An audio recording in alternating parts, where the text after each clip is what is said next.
Okay, right, we're at 8 o'clock, so I'm going to start.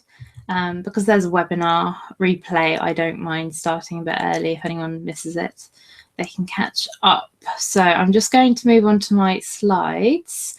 If someone could just say yes, they could see them, just so I know, that would be wonderful. If you could just say yes or no. Just a quick tip about this, because it uses Google Hangouts. In fact, most webinar software does. If you seem to lose connection at any point, please just refresh your browser. Oh, brilliant, I've got a yes, thank you. If the slides look blurry, apparently there is an icon on your screen that looks a bit like a cog, and you can just click on that, and then it should say something like 720 HD or DPI or something like that, and it's to do with your internet speed. However, if they are blurry, they're really just prompts. I will be covering the information, and you will see it clearly on the replay because I've got myself wired into the Ethernet, and that ensures that it's a really clean recording on my side. So, a big hello and welcome. This is about the Endometriosis Awareness Month. It's March, and I know it's such a big thing affecting so many women, and I've already had lots of emails saying I'm looking forward to this because I really want to know a bit more about endometriosis and my condition. So big welcome. I'm going to cover a lot of information. I'm going to gloss over the standard medical treatments because, to be frank, you can find those easily on various things such as the NHS website and various different health websites in your own countries. I will cover them in brief detail, but what we're going to go over is what endometriosis is, what the thoughts are as to the causes, a brief bit about the standard sort of medical treatments, and then I'm going to tell you some things that can help you with your relationship with your doctor, because a lot of people feel they're not getting all the information that's there for them. And then I'm going to go through the sort of more natural treatment. Now, I'd just like to say a few things. First of all, endometriosis is a really complex condition. There is no one cure-all for everyone, and there is no one root cause for everyone.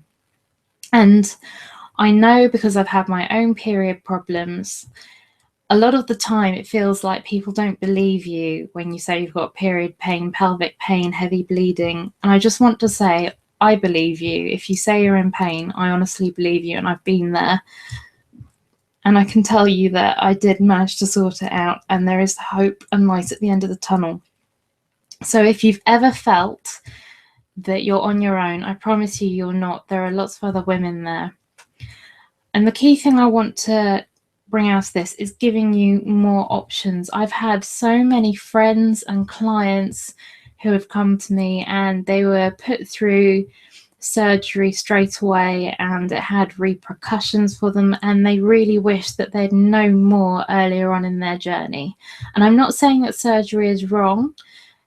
You have to find the right solution for you, and I'm hoping today that we just go through and open up your options. But as I said, it's going to be a lot of information.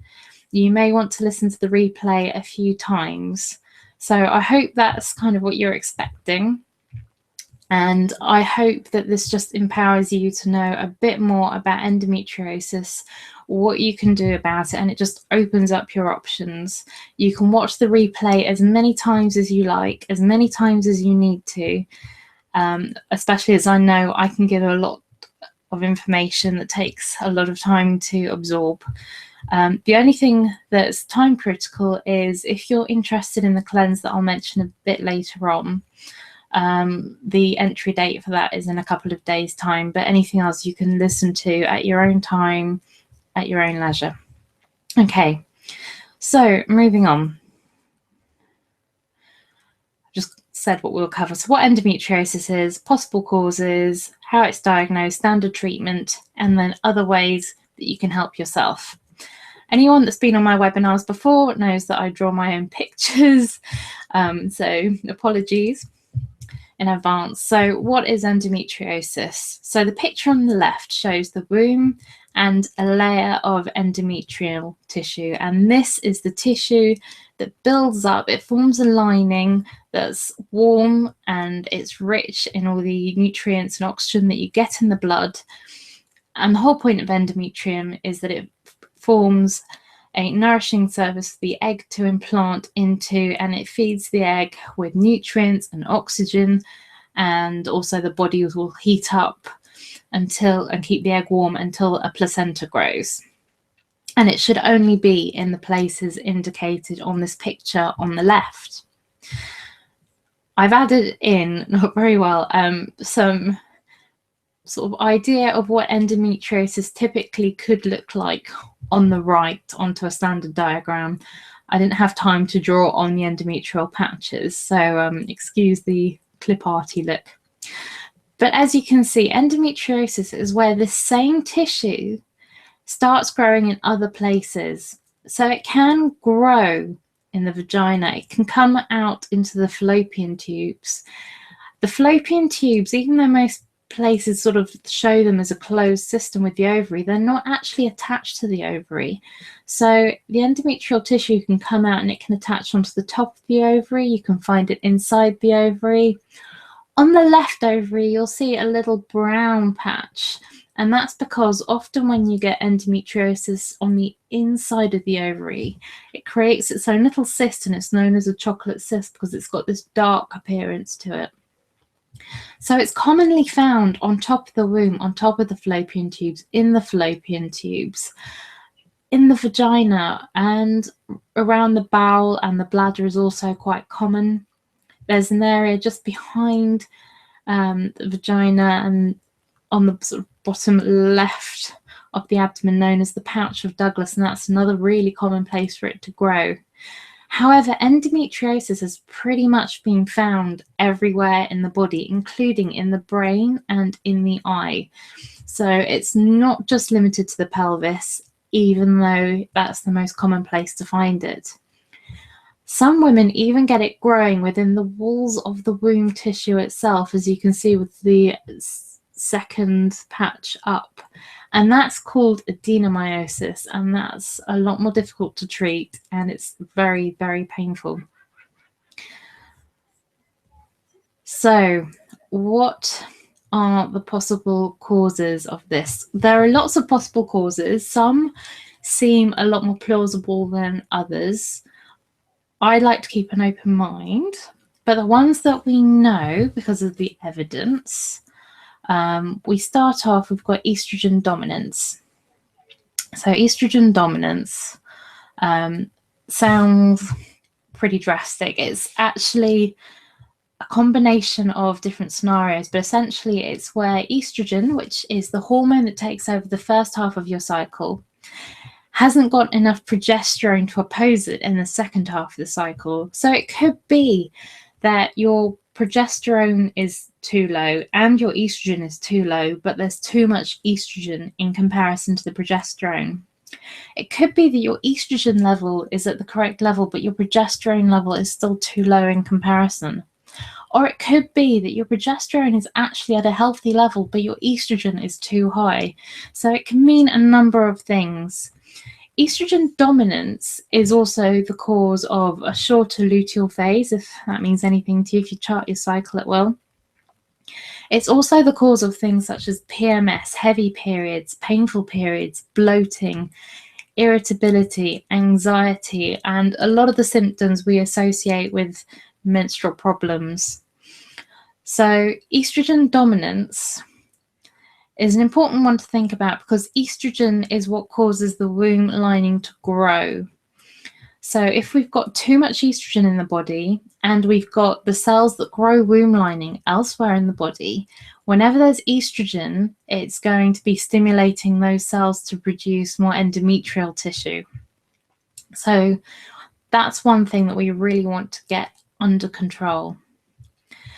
The second thing is inflammation, and I've put inflammation and dioxins because dioxins have an inflammatory effect.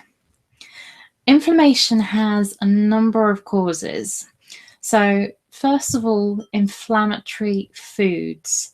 Inflammatory foods can cause damage to the bowel lining, and our bloodstream ends up absorbing larger particles of food than it really should. And this triggers off an inflammatory response around the body. The most common foods that trigger this off are gluten, dairy, soy, and then the obvious ones such as refined sugar, alcohol, caffeine can all have this kind of effect on someone. So one of the reasons why a lot of people talk about cutting those foods out, especially if you're looking for women's health issues or fertility, is because of the inflammatory effect. And then this causes more bleeding throughout the body and other inflammatory symptoms such as heating up, more white blood cells, etc. Another thing that can cause inflammation is not having the right amount of fats. So we've got omega-3 fatty acids and omega-6 fatty acids. And you do need some degree of inflammation. So omega-3 is anti-inflammatory and omega-6 is inflammatory. And your cell membranes are made up of either omega-3 fatty acids or omega-6 fatty acids. And this is because when the cell membranes burst, you need to have the ability to produce an inflammatory response, because if there's some kind of germ in the body that your body wants to get rid of, it needs that inflammation to heat up the germ to kill it off, and to deal with that infection and to call white blood cells to the area. You also need the anti-inflammatory effect to dampen it back down again. Now, again, due to all these foods that we're eating and we're not getting enough decent omega-3s, most women have a 20-to-1 or a 16-to-1 omega-6-to-3 ratio, so their inflammation levels are constantly high.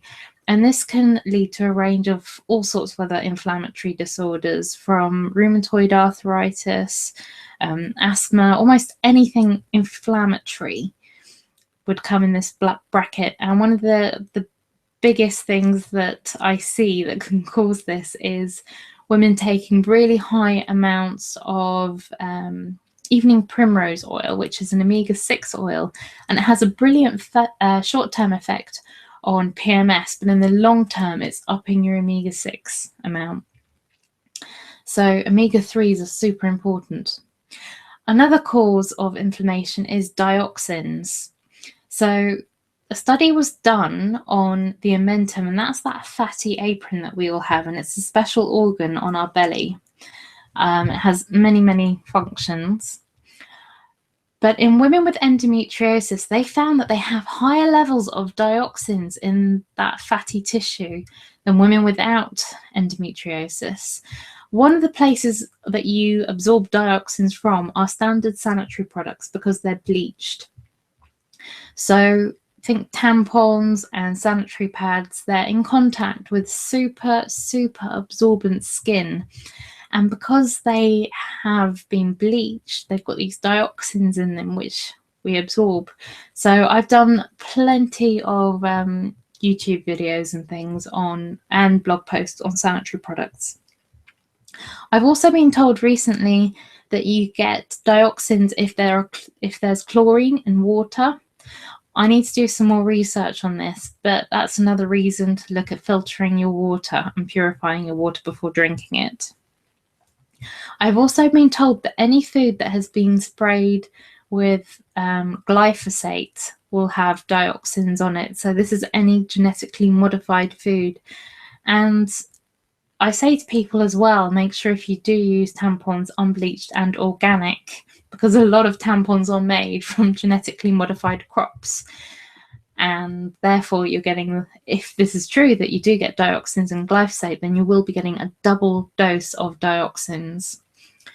So that's dioxins. Retrograde menstruation. Now this is where it's thought that endometrium comes out through the fallopian tubes and travels up the body.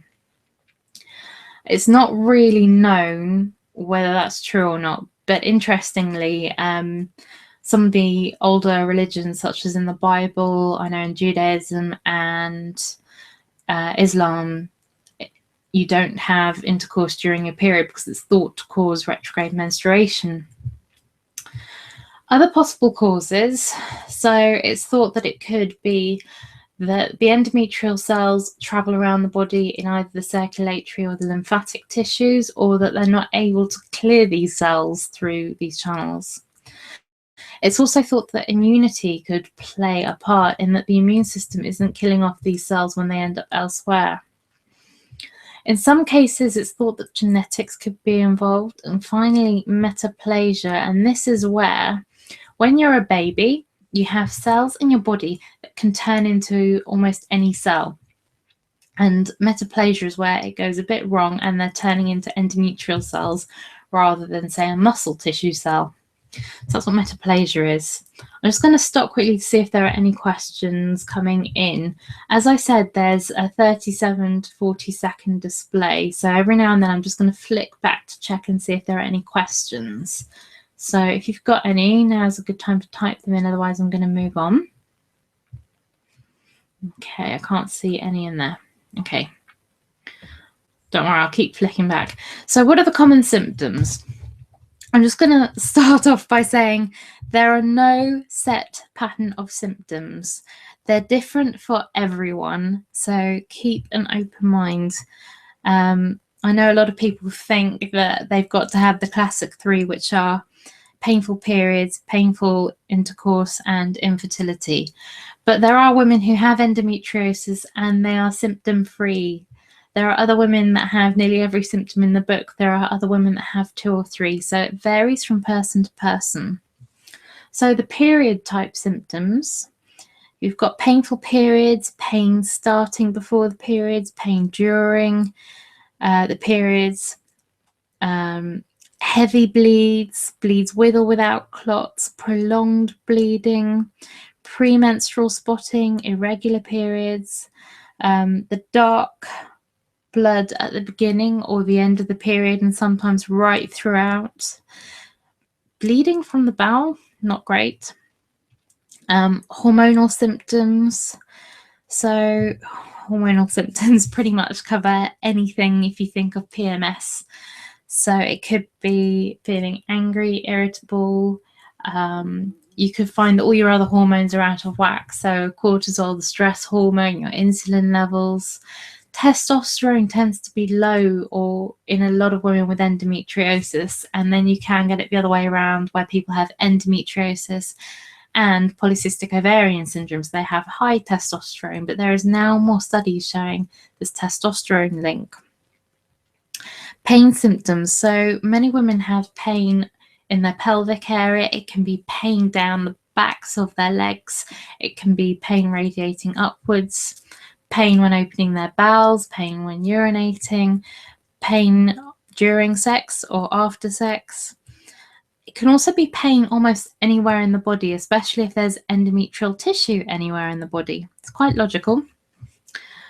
So bladder symptoms, so blood in the urine. If you ever have blood in the urine, you must let your doctor know as soon as possible, because that's quite a serious symptom that it may be your endometriosis, but you do need to get it checked out. Same with blood in the bowel. You're also more likely to need to urinate more during your period or go to the toilet more during your period. You may have more constipation or diarrhea. You may have bloody stools.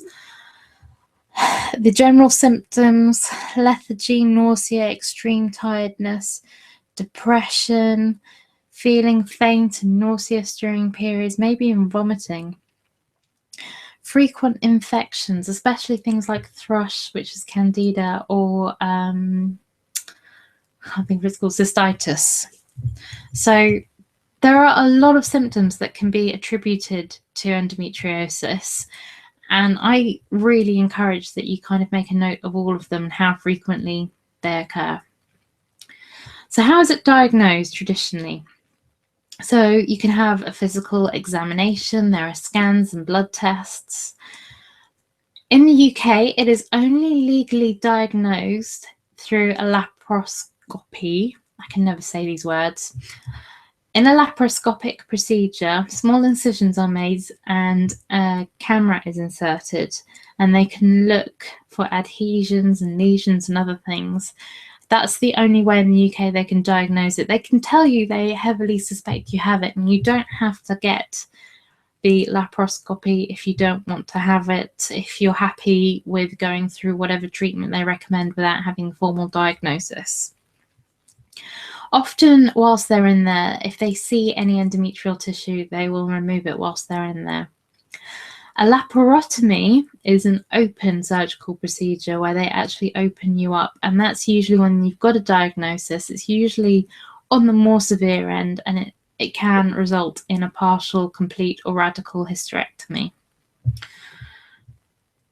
So the conventional treatments, you probably know most of these. I'm not going to go through them in a huge amount of detail. You've got the pain medications, managing the pain. Hormonal medications such as the pill, the IUD, progestogens, antiprogestogens. These are all to dampen down the menstrual cycle. A GnRH analog actually stops the cycle at the very source, so it stops the signal from the pineal gland. So all these stop the cycle in its entirety. And then, as we mentioned before, you've got the laparoscopy and the laparotomy. So those are the conventional treatments. A lot of people think because I'm into natural treatments, I'm against conventional treatments. That is not the case. I'm into women being able to make an informed choice for the treatment that's right for them. And if it's surgery or the pill and you feel it's honestly the right choice for you, then I'm happy for you. So one thing that many women have said to me is that they wish they knew how to have the right conversation with their doctor so that they could have got the right treatment for them. And this seems to be the biggest place where the cause of regret has come from. They don't feel that they were consulted properly, that they were listened to, or that they were told to have a procedure and not given much background information. So I'm just going to go over the how to have the conversation with your doctor. I'm just having a quick check as well for questions, but there don't seem to be any. So first of all, it's really useful to think about what it is that you want to tell your doctor before you go in, and make some notes. And you can even take in a friend or a family member with you. But it's important to note all the symptoms that you're experiencing, even if you think they're not related. They may be. They may just be a really rare symptom. How bad is that symptom on a scale of 0 to 10? 0 being no, it doesn't bother you at all, you've just noticed it. 10 being it's terrible. So for example, 0 would be no pain, 10 would be the worst pain you've ever been in. And be as descriptive as you can. So if it's a pain, is it a cramp pain? Is it a sharp stabbing pain? Where is the pain? Does it move around throughout the month? How long have these symptoms been going on? And this is really important as well, because a lot of people will actually put up with things for a lot longer than they realize. So it's really important, even if you're not charting your cycle in its entirety, to at least chart the things that you notice that are really sticking out for you. What makes these symptoms better or worse? For example, does heat make the pain go away? Does exercise make it go away? Do certain foods seem to make it worse? And also, what have you tried to manage the symptoms? Have any of those things worked for you? Have any of them not worked? It's really useful, even if you think your doctor's not going to want to know that you tried something, it worked a bit. They're not going to, well, they shouldn't just turn you away at that point. If something's worked for you a little bit, that's great, and it's useful for them to know, because they might be able to get a picture of the root cause. These things are also a great thing to note if you see a more alternative practitioner such as myself, because it gives me an idea of what your pain pattern is and whether things are improving or getting worse. And then questions to ask your doctor. So a lot of women tell me that they've been given one particular option and that's the only option presented to them, and they don't understand why. So I'm really encouraging you to have the conversation with your doctor where you ask as many questions as you like. And if you feel that they're not listening to you, they haven't listened to your symptoms, or they're not answering your questions, ask to see another one or go to another doctor's practice. And I know it's a pain, but it's really worth it when you finally find the one that listens or explains things to you. And I did this myself a few years ago because I just hit the point where I was like, I need help. I'm going to make sure I get it. So ask them when they make a recommendation, how will this treatment help me? Ask them to explain it to you. I remember when I was 15, I kept asking a doctor over and over again. He drew me happy blood cells and sad blood cells, but I got the picture of what was going on. So if you don't understand, keep asking them to explain it to you. You have the right to be able to understand what they're recommending. And then the next thing is this wonderful acronym BRAIN, which I'm going to explain to you. Ask them what the benefits are of what they've recommended to you. What is it going to improve? Is it a cure? Is it going to be the root cause that's sorted out? Is it just going to help a symptom? So what is the benefit? Is it going to be a long-term benefit or a short-term benefit? So for example, surgery may have a long-term benefit, but a medication may only benefit you whilst you're taking it. Or it might be a medication that you take a few times and that should be it. So what's the benefit? And then what's the risks? So what are the things that it might not help? What is the success rate? So often when you're having surgery, is it guaranteed to cure the pain, or is it usually does? They're not sure. Ask them to be honest with you so that you can make a decision that feels good for you. Is there a risk with medication, for example, with hormonal medications? What is the stroke risk behind them? And I've got 3 friends that all wish that they'd asked that in their early 20s. So really ask them what the risks are. A is alternatives. So what other alternatives are there? Now, they'll only be able to tell you about medical alternatives because that's what they're trained in. It doesn't mean that they're against nutrition and other ways of managing it. And if you have done your own research and you've listened to my natural treatments at the end and you want to try one, I always say you should be doing this and letting your doctor know. And when I first went down this route, spoke to my doctor and got her complete support behind me. She wanted to know how I was doing and we sort of worked through it together. So what are the alternatives? What are their alternatives? What are other alternatives that you've researched yourself? I is your intuition. So if there's an alarm going off in the back of your head saying, I don't like this, it doesn't feel right, follow through with that. If you don't feel you can say to them, I need time, or no, just say, I'm not going to make a decision right now. Or you can even say whatever there and then ring up or write to them later. But follow your intuition. I found most of the time, if you listen to what your body is saying, or if you just feel this hardness or whatever, if it just doesn't feel right or it just doesn't sit right, it could be that you need more information. It could be that you feel there is a more beneficial treatment for you.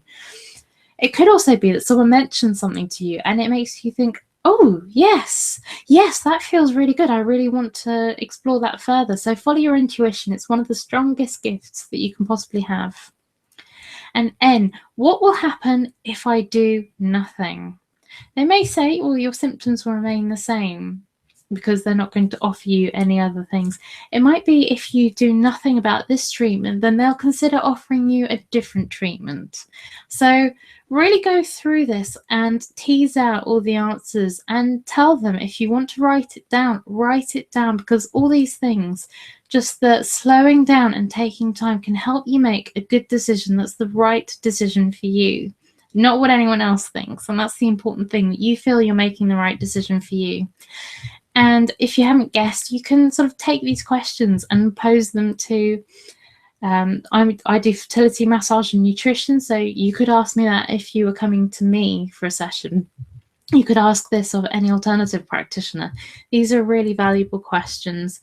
And of course, always take a friend in if you want to. Someone's just typed in about their medication. I'm not a doctor, so I'm not allowed to advise you at all on medication, but you can look up the medications on various databases to work out what they are.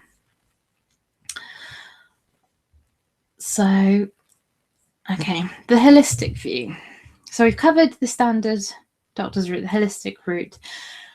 With holistic treatments, we try and look at sometimes managing the symptoms, but also the root causes and what's causing the overall condition to start with. And different practitioners can help with different things. What I am going to say is, unless someone is a prescriber or a doctor, never come off your medications without speaking to that prescriber who gave them to you in the first place. This is really important. There may be medications that you can't just come off without severe side effects. And also, if you've got surgery booked in or anything when you're listening to this, if you're having second thoughts, don't just cancel the surgery. Speak to the surgeon or your doctor if you want to delay and have that conversation. I am not a doctor. I cannot tell you to not go through with anything. And if you want to go through with surgery, and you feel it's the right thing for you, that's great. All I want to do is just talk through all the options in this webinar. You can try a lot of the things I suggest alongside your current medication regime and see which ones work. Others, the effect may be more noticeable if you are off the pill or whatever, but you may still see improvements in other areas. So you can often try them if you're frightened to come off the pill. That's what I actually did before I came off.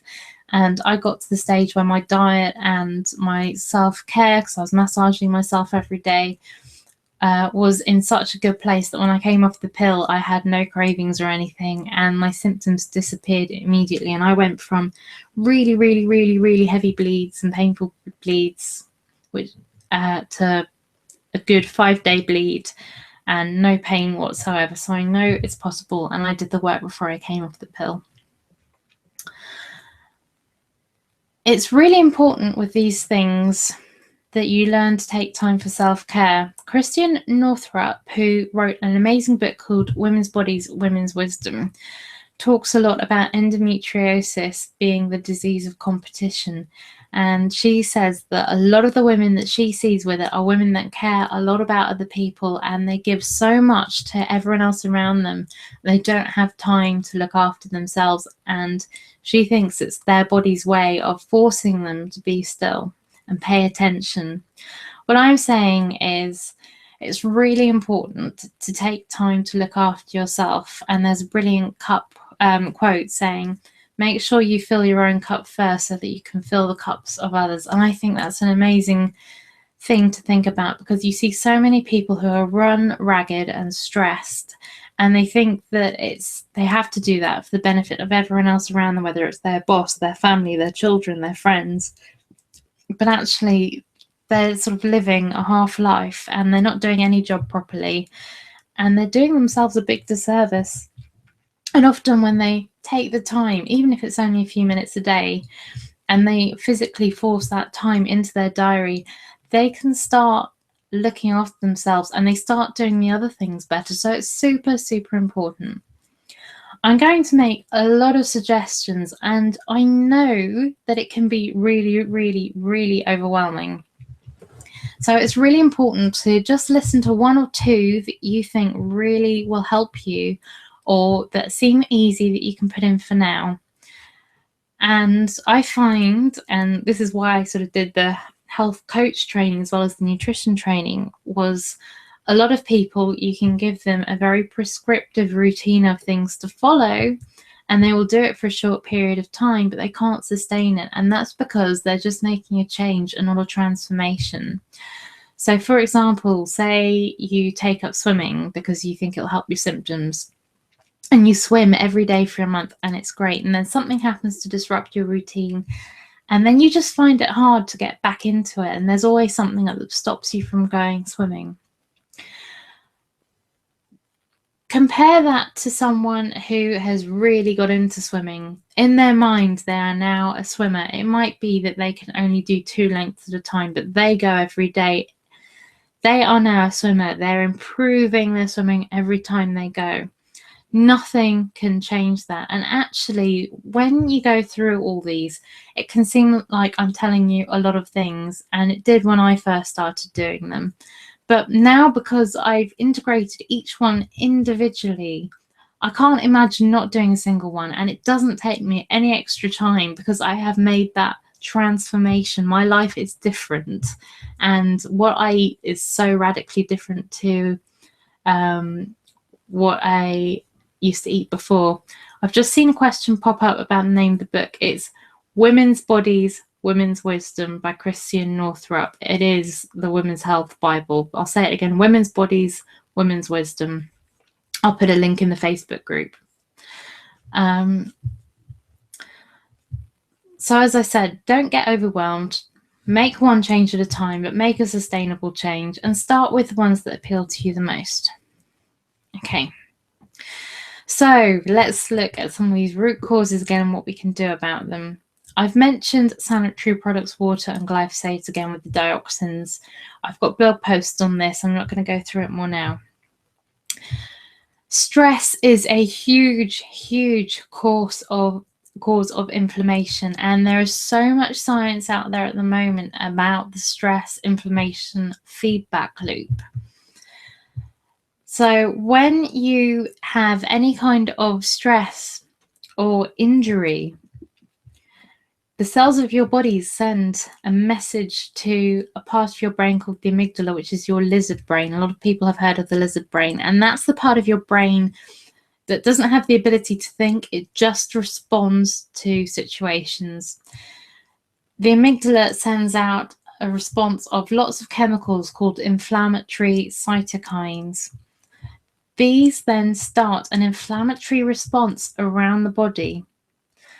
This increased inflammation sends another sign to the amygdala to get more stress to sort out the situation. So it sends out more inflammatory cytokines, and you get this almost infinite loop, and you just have to work out what stress management things help stop that loop. And there's a really interesting TED talk. Unfortunately, I can't remember it, but it was given by I can't remember if he was a neuroscientist or a neurologist, but he was a pain specialist and he was studying pain science. And he was an Australian man who was walking in the bush, and he thought he just caught his ankle on a twig. 20 minutes later, he noticed that he felt hot and that he was sweaty, and he started hallucinating. Turned out he'd been bitten by a snake. He's one of something like 5 people to survive this kind of snake bite in the world ever. The next time he went walking in the bush, he actually did just brush a twig. But this time, he also didn't see the twig, but he felt excruciating pain, was doubled up on the floor in pain, because his body recognized the situation he was in and the similar sensation and thought, must be a snake bite again, I'm going to die, and it caused this kind of pain. So it's really fascinating now that all the science is showing that pain can also be a brain response rather than a tissue response. So stress can increase the amount of pain that you feel. So it's super important that you remove the stresses that you can. Some of them you can't, but you can add in more relaxing things to offset the stress, and that's super important. There's also some research by someone called Kelly McGonigal, and I think her book's called The Upside of Stress. I'll repeat that again. The Upside of Stress by Kelly McGonigal.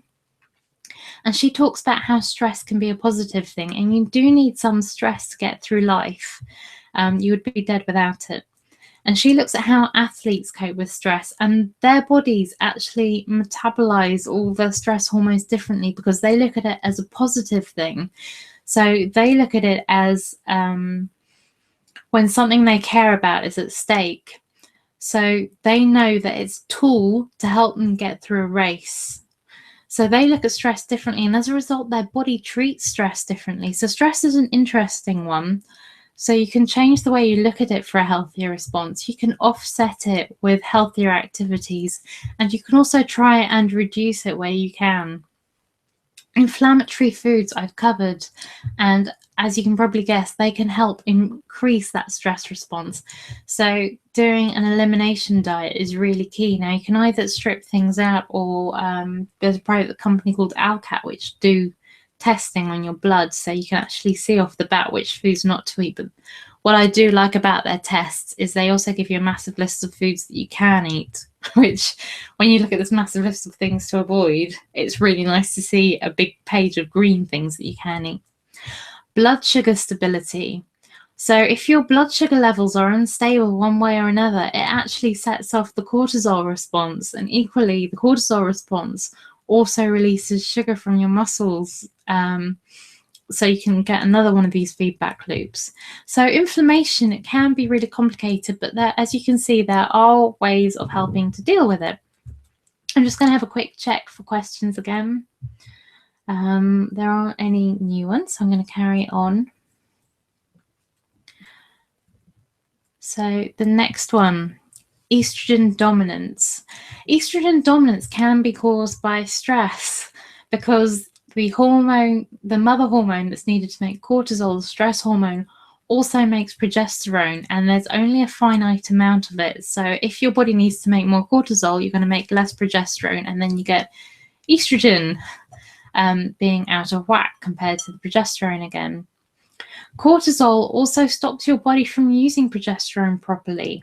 So stress is going to come up again and again. And whenever I talk to people, I think they're hoping for a magic solution. But unless you sort out your stress, you're not going to deal with the estrogen properly. Getting exercise right. So exercise can help detox excess estrogen.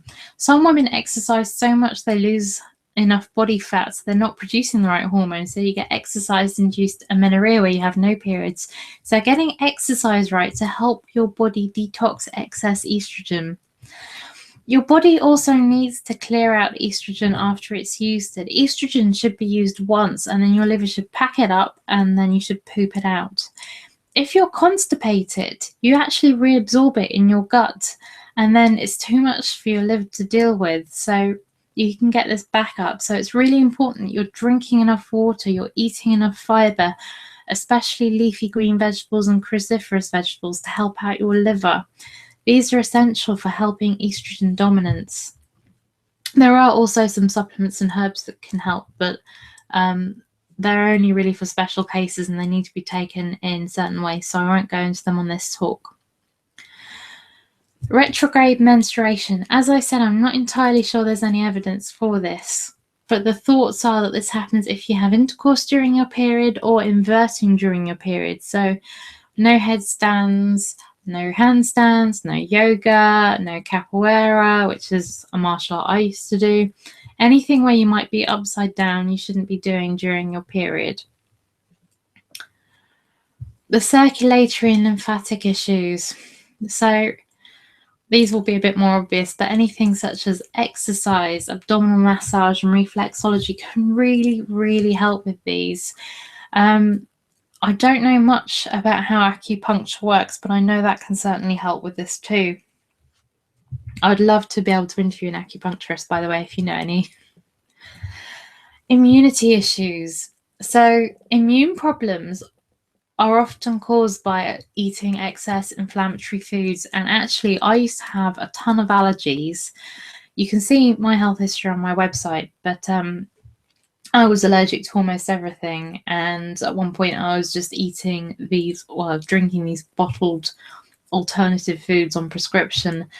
And when I really sorted out my gut and the inflammation, most of those allergies disappeared. And even I've got an anaphylaxis allergy to nuts, which is the most severe allergy where you end up in hospital.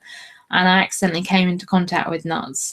And whilst they stunk of high heaven to bleach, which is what nuts smell like to me, my actual allergy didn't occur, that I didn't go through the same chain. So I can tell you, just eating really well can help reduce all these immunity issues. There's lots of research on various herbs at the moment, and herbs are a great way to season your food, and they're great alternatives to salt as well.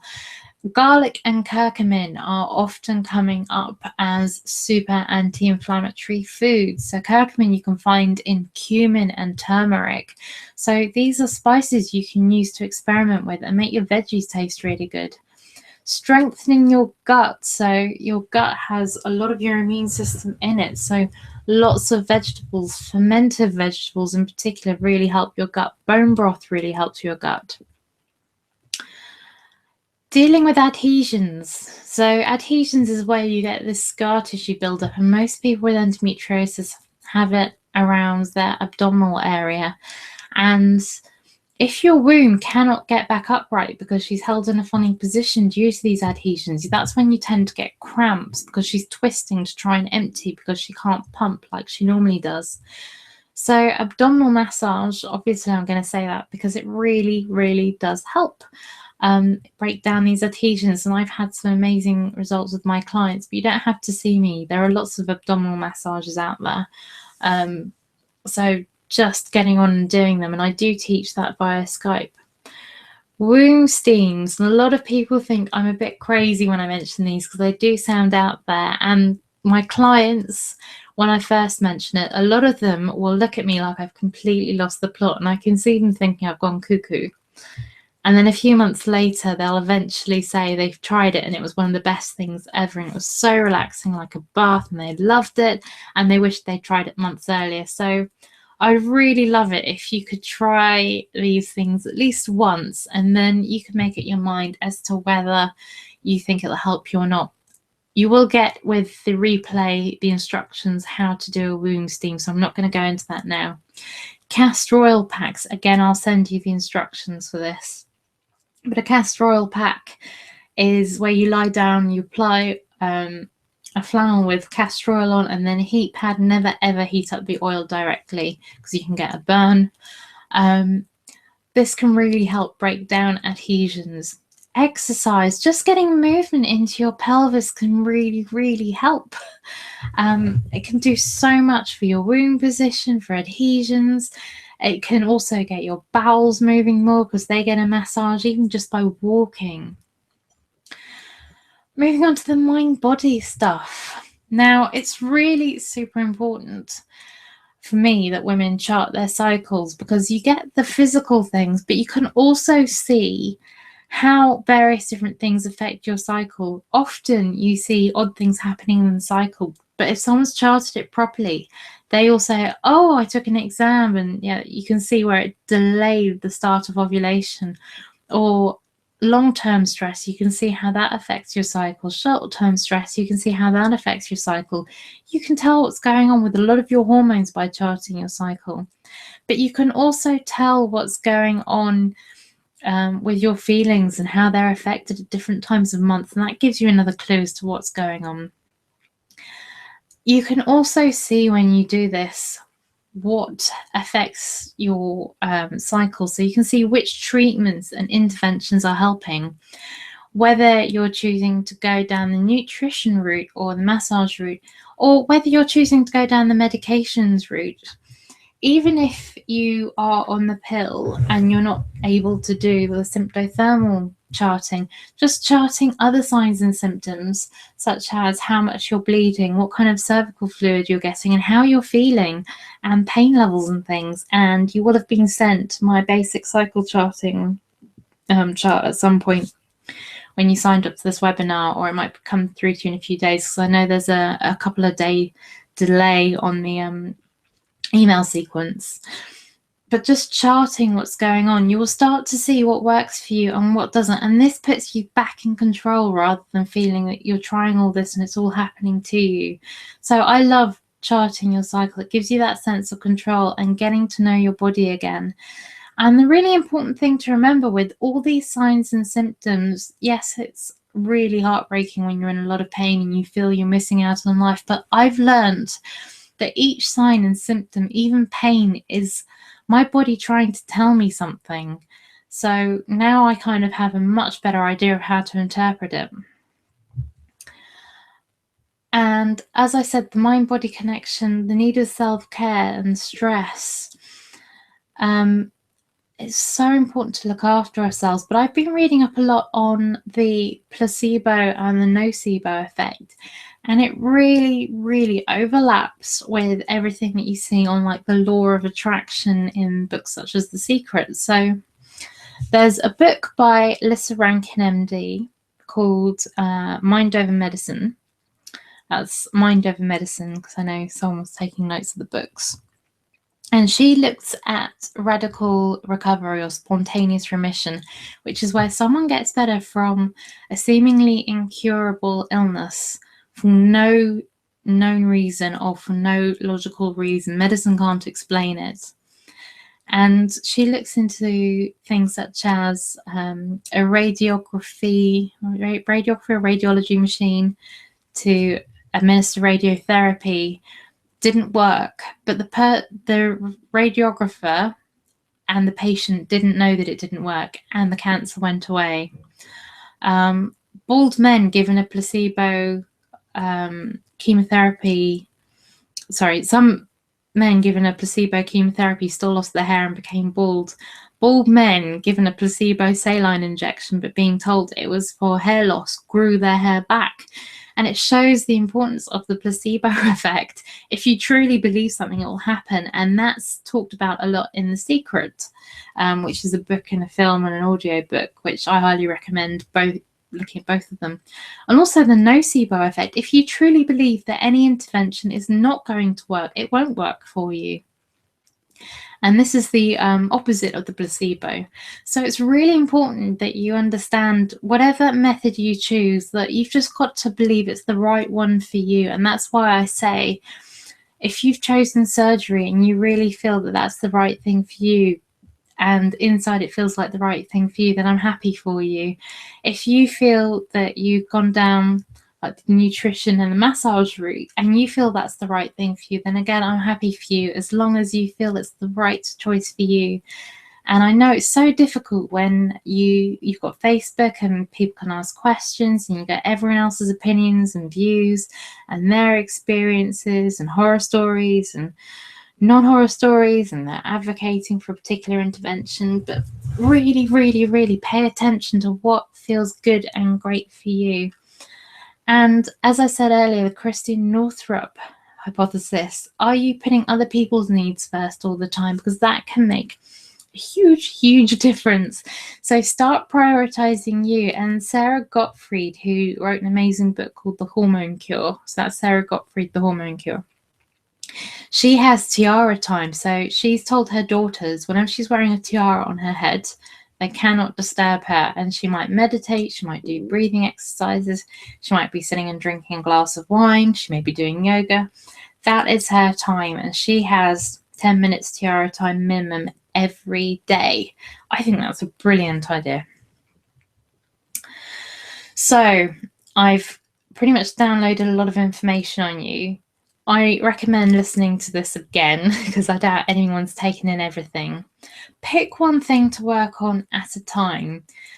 So rather than, trying to overhaul your diet, trying to do womb steams, castor oil packs, filling them all in the day, plus you're shopping for different food, plus you're going to take up swimming or yoga, it's not going to be feasible. You're not likely to sustain it. So just pick one thing, whichever one appeals to you. And most of these things will help you, even if you've chosen to go through surgery, if you've chosen the hormonal route, most of these things will still help you along that path.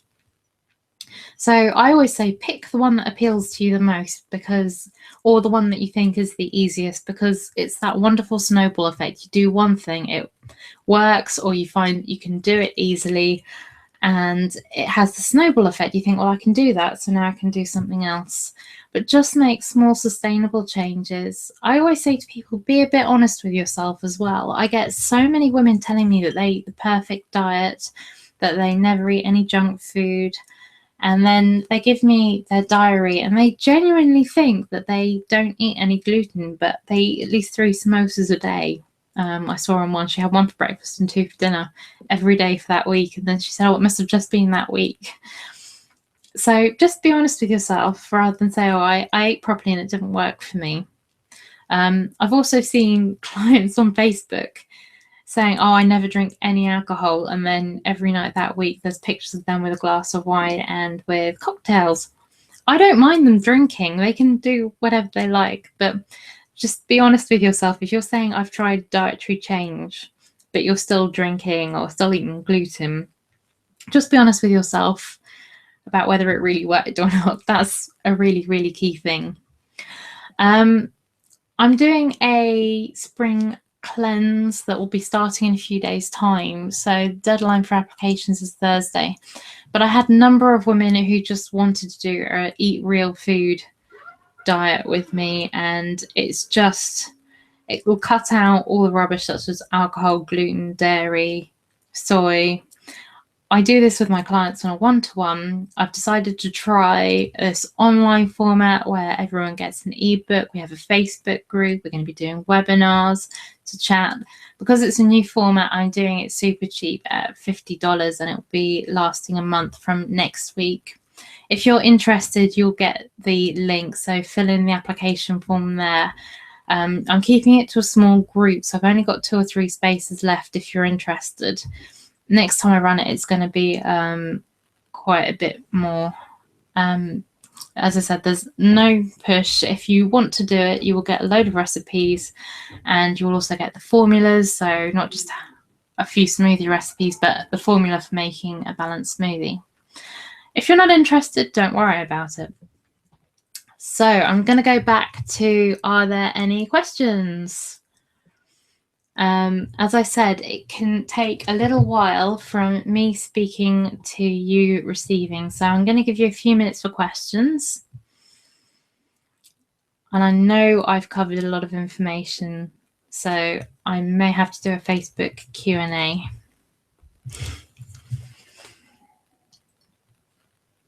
I'm just having a sip of some water.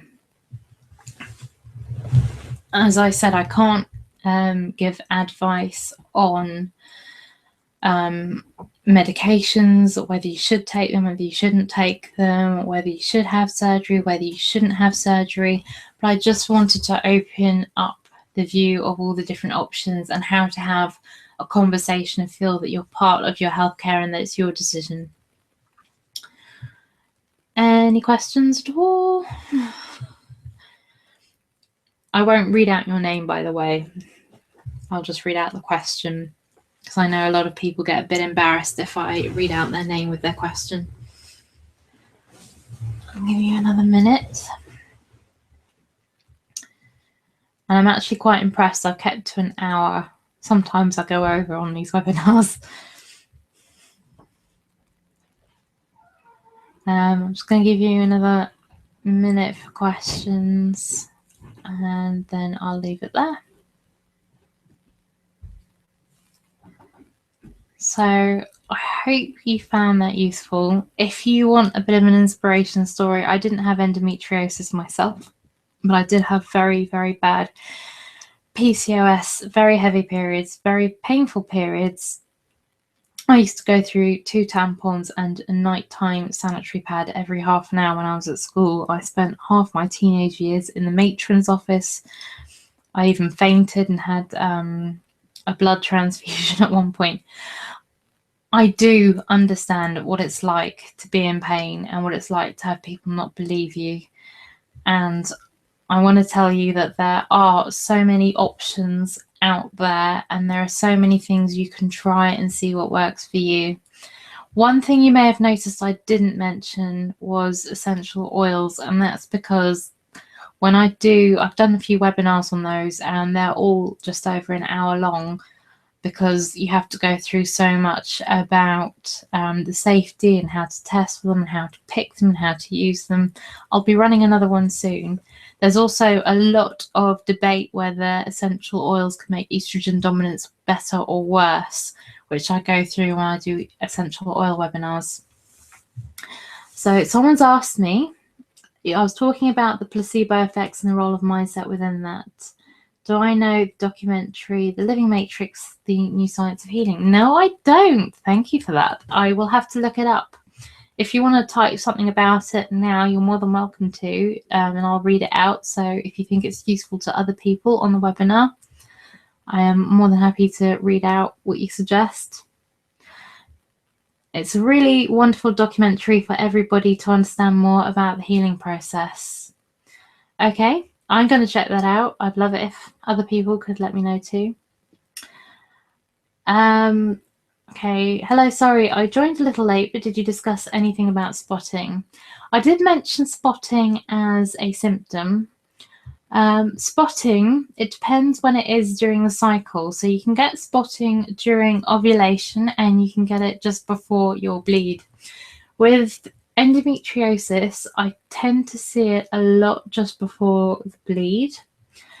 If that's the case, it's this estrogen dominance again, and a lot of people just assume estrogen dominance means low progesterone, and they tend to slap on the progesterone cream or take various herbs, and that actually, it's usually caused by, and if you rewatch the webinar, you'll see cortisol, the stress hormone, really affects it.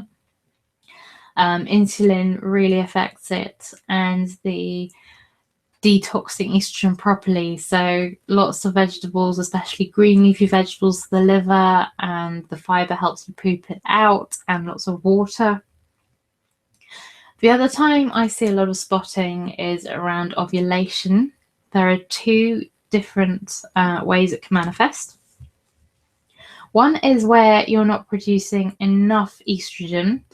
That tends to be in women with very low body fat, and they do a lot of exercise, and the estrogen isn't enough to keep the womb lining growing. So they have estrogen and they do detox it by exercising, and it comes out as spotting.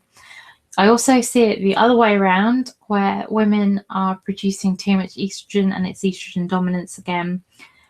And the top layer, because they're growing so much endometrium, the top layer sort of dries out and then becomes heavier and sloughs off to expose a younger, fresher layer of blood. So that's spotting. And it can also, in some women, be a sign of fertility where that happens as well. Any other questions at all? So feel free, even if you think it sounds a bit strange. As I said, I won't call out your names as I read them. But if you could let me know whether that answered your question about spotting, that would be really helpful. Or if you've got any other questions on spotting. It's quite a complex topic, actually, just spotting. I think I could do a webinar on spotting and all the causes of that on its own, to be honest. Any other questions at all? Give it another 30 seconds or so. Let's give you a few seconds to answer anything. Also, any feedback on these webinars is super helpful for me. It's quite strange talking and not being able to see faces back. How do you know there is estrogen dominance for sure? So there are the signs, such as PMS, bloating, heavy periods, painful periods.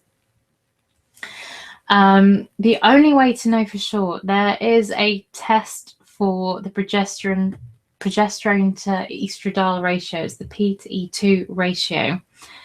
And the lowest healthy range for that is 300, but usually it's a lot lower in women with estrogen dominance. In some countries, your doctor will be able to do that test. In other ones, you'll need to pay privately. A company called the Canary Club definitely do it, but it is a bit expensive. That's the only way to absolutely tell for sure. Women who can't afford to pay for private tests, I usually go through sorting out all the other hormones, and that usually helps. Next question. My day 21 progesterone test is always okay, but I have spotting 7 days before my period every month in the last 5 years. Doctor said they cannot help me, and I had surgery for endometriosis last October, and the spotting didn't stop. So the day 21 progesterone test is a test that checks that your progesterone is high enough on day 21 because it's supposed to be done 7 days after you've ovulated, and it's assumed you ovulate on day 14. And it needs to be a certain amount, otherwise you haven't ovulated properly. It doesn't account for if the progesterone drops off too quickly and you get spotting or a shortened luteal phase. So that would still be in that estrogen dominance bracket, and we would still look at managing that. So all the things that I mentioned for estrogen dominance. Next question. Hi, what about lower back pain? Is this common? Lower back pain can be common with endometriosis because of the adhesions. Lower back pain can also be if your uterus is tilted back, and that's called either retroverted or retroflexed. And when that happens, it presses against the rectum and the spine. So then you can get this pain in your lower back. So obviously you've got this extra pressure against your spinal cord and against your other organs down there. So it's not just people with endometriosis that get lower back pain. It is super common. It shouldn't be, but it is. So it can be due to inflammation, it can be due to adhesions, it can be due to the womb position. If it's due to the womb position, reflexology, abdominal massage, castor oil packs and womb steams can help. If it's due to inflammation or estrogen dominance, all the other things we've mentioned can help. Next question. I've been told the scar tissue is no longer there, but can it return to the uterus at a later point? Only if I do not follow the tips you've mentioned tonight. Okay, endometriosis can return and return and return. It depends on what the root cause is, and as I've said, it's different for different people. So for example, if your root cause is estrogen dominance and you're not doing anything about detoxing that estrogen, yes, it can return because your body is still overproducing the estrogen. If it's due to inflammation, yes, it can return unless you deal with the underlying cause of the inflammation. If it's due to genetics or other things such as metaplasia, then it'll almost definitely return because you can't change your genetics or the fact that you have metaplasia. So yes, it can return, and a lot of women have repeat operations. That's why I say work out what works for you, and you may find you've had one operation, but then you find if you change the way you eat and the way you exercise, that it'll grow back a lot slower, or that it'll go away completely, or it'll have some improvement. And that's why I really wanted to have this chat, because it's so important to realize there are many things that you can do to help it. I think I'll have time for one more question and then I'll have to go. So I'm just going to wait a minute for another question, and then I'll let you have your evening back. I try not to go on too long after the time because I appreciate you've all got other things to do. So if there are any other questions coming in, please do type them. As I said, there is a delay between me speaking and you hearing me, so I'll give you another minute. And I'll just mention as well, with the day 21 progesterone test, so many women are tested on the wrong day because they may not ovulate on day 14. So it really should be the ovulation plus 7 days progesterone test in my mind. If you chart your cycle, you'll have a clear idea when you ovulated, and you can take the test on a much more appropriate day, especially if your doctor is more open-minded. I'll just point that out to you. Okay, I don't think there's any more questions. I may open up a Q&A slot on the Facebook group. You can post questions in there. I'm just obviously not on Facebook all day long because obviously this is my job. I have to work to pay the mortgage, etc. But I do always reply to people in the Facebook group. It just isn't always instant. It might be a day or so, but I always will reply. So I'll let you have your evening back. I really hope this has been useful. I'd love any feedback you've got. If you are interested in the cleanse, you will get the link sent out. Again, it's in the Facebook group. But as I said, that the applications for that I'm only taking for another 2 to 3 days, and then we're starting. But I hope you found it useful, and I hope you have a good evening. So take care and goodbye.